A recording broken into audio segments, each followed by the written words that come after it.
Le guide des égarés de Maïmonide, deuxième partie, chapitre 37.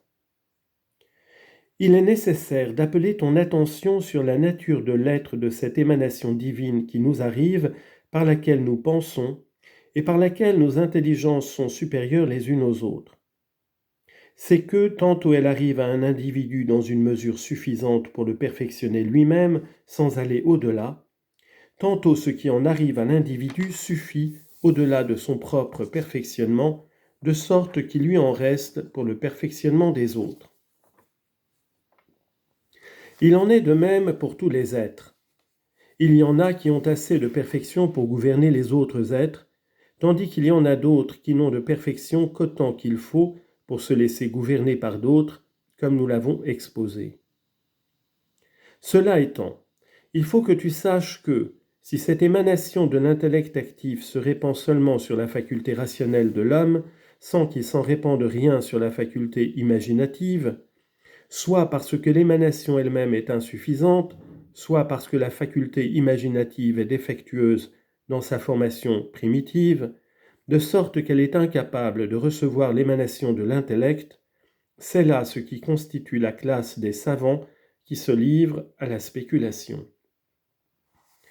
Mais si cette émanation se répand à la fois sur les deux facultés, je veux dire sur la rationnelle et sur l'imaginative, comme nous l'avons exposé, et comme l'ont aussi exposé d'autres parmi les philosophes, et que l'imaginative a été créée primitivement dans toute sa perfection, c'est là ce qui constitue la classe des prophètes. Si enfin l'émanation se répand seulement sur la faculté imaginative, et que la faculté rationnelle reste en arrière, soit par suite de sa formation primitive, soit par suite du peu d'exercice, c'est ce qui constitue la classe des hommes d'État qui font les lois, des devins, des augures et de ceux qui font des songes vrais. Et de même ceux qui font des miracles par des artifices extraordinaires et des arts occultes, sans pourtant être savants, sont tous de cette troisième classe. Ce dont il faut te pénétrer, c'est qu'à certains hommes de cette troisième classe, il arrive même quand ils sont éveillés d'étonnantes visions chimériques, des rêves et des agitations semblables aux visions prophétiques, de telle sorte qu'ils se croient eux-mêmes prophètes. Ils se complaisent donc beaucoup dans ce qu'ils perçoivent de ces visions chimériques, croyant qu'ils ont acquis des sciences sans avoir fait des études, et ils apportent de grandes confusions dans les choses graves et spéculatives, mêlant ensemble d'une étonnante manière les choses vraies et les chimères. Tout cela parce que la faculté imaginative est forte chez eux, tandis que la faculté rationnelle est faible et n'a absolument rien obtenu, je veux dire qu'elle n'a point passé à l'acte. On sait que dans chacune de ces trois classes, il y a un grand nombre de gradations. Chacune des deux premières classes se divise en deux parties, comme nous l'avons exposé. En effet, l'émanation qui arrive à chacune des deux classes est ou bien suffisante seulement pour perfectionner l'individu, et pas plus, ou bien elle est assez forte pour qu'il en reste à cet individu de quoi en perfectionner d'autres.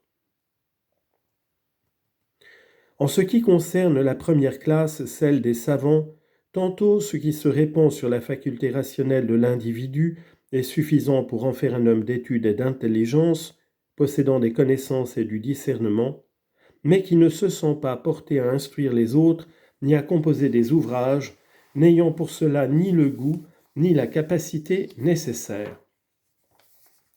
Tantôt ce qui se répand sur lui est d'une force suffisante pour le stimuler nécessairement à composer des ouvrages et à professer. Il en est de même de la deuxième classe. Tantôt tel prophète a des inspirations qui servent seulement à le perfectionner lui-même, tantôt il est inspiré de manière à être forcé de faire appel aux hommes, de les instruire et de répandre sur eux une partie de sa perfection. Il est donc clair que, sans cette perfection surabondante, on n'aurait pas composé de livres sur les sciences et les prophètes n'auraient pas appelé les hommes à la connaissance de la vérité. En effet, un savant n'écrit rien pour lui-même, afin de s'enseigner à lui-même ce qu'il sait déjà.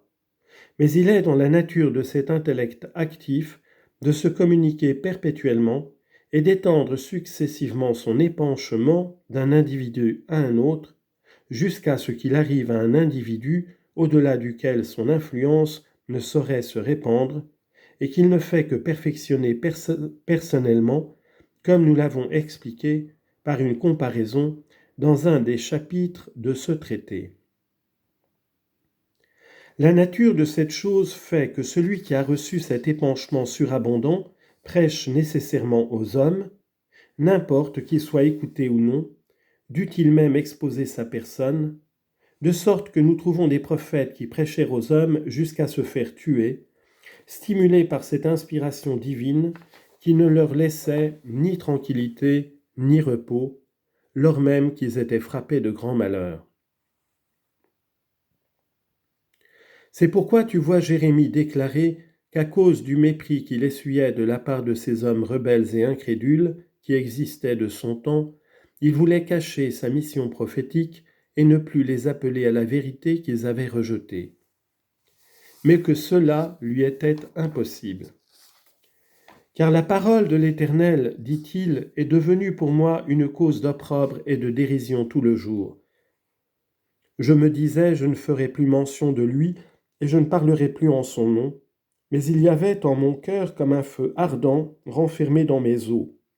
J'étais là de le supporter, je ne le pouvais plus. Jérémie chapitre 20 versets 8 et 9. C'est dans ce même sens qu'un autre prophète a dit, « Le Seigneur l'Éternel a parlé, qui ne prophétiserait pas ?» Amos 3, 8. Il faut te pénétrer de cela.